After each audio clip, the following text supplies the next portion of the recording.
Assalamualaikum warahmatullahi wabarakatuh. Perkenalkan, nama saya Ahmad Sisindani, NRP 221325540 dari kelas A Prodi D3 Rekam Medis.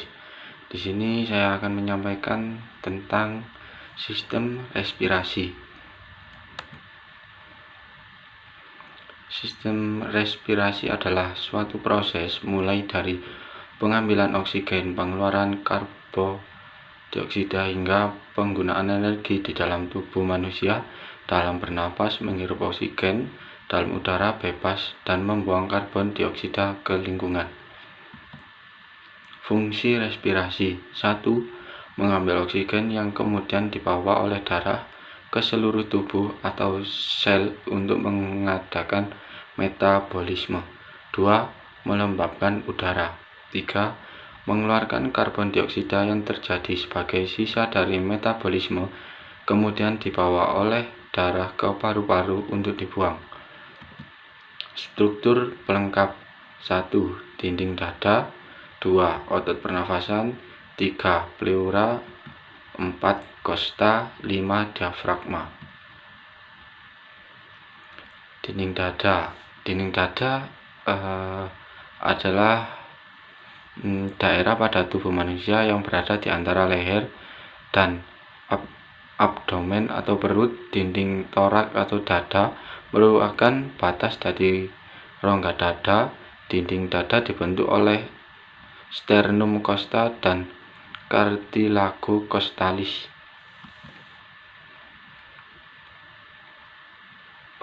Dinding dada dibentuk oleh sternum. Sternum terletak di garis tengah dinding depan dada. Sternum merupakan tulang pipih yang dapat dibagi dalam 3 bagian. 1. Manubrium sterni merupakan bagian atas sternum.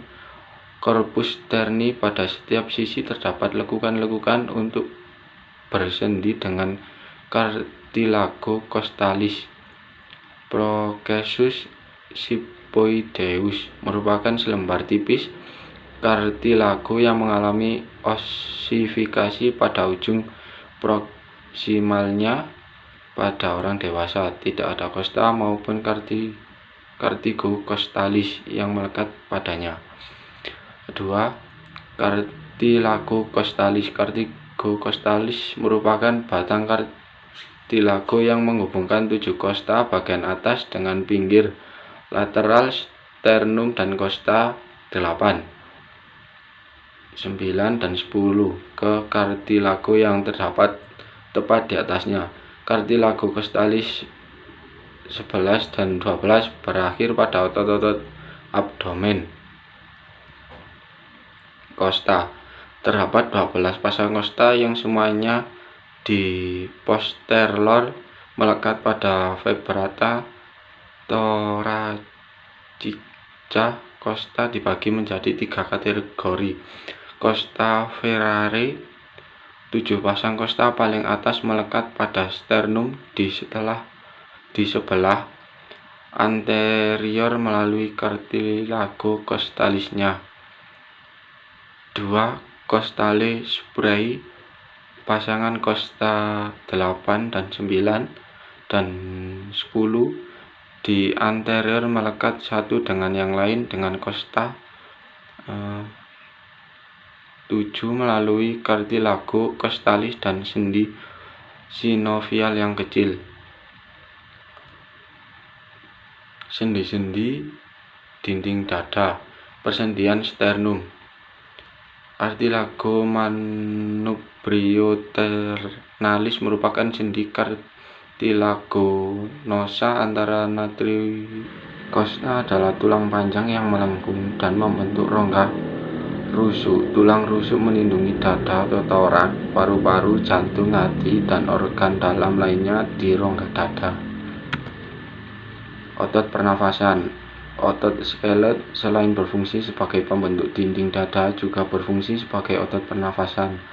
Menurut fungsinya, otot pernafasan dibedakan menjadi otot inspirasi yang terdiri dari otot inspirasi utama dan tambahan, serta otot ekspirasi yang termasuk dalam otot inspirasi yaitu intercostalis externus dan diafragma, sedangkan yang termasuk dalam otot inspirasi tambahan yaitu sternocleidomastoides berfungsi mengangkat sternum ke superior, stertus anterior berfungsi mengangkat sebagian besar costa, dan scalenus berfungsi mengangkat dua costa pertama.